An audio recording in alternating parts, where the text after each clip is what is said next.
একদিন রাজু বাইরে মোটরসাইকেল নিয়ে খেলছিল।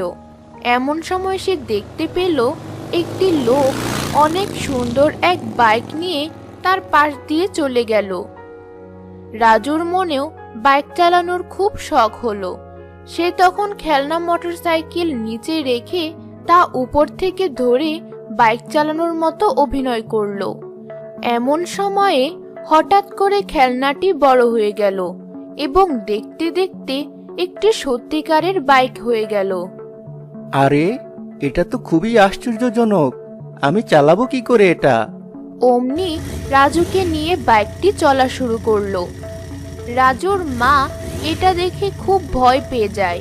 সে রাজুকে ডাকতে থাকে, রাজু, এক্ষুনি ঘরে আয়।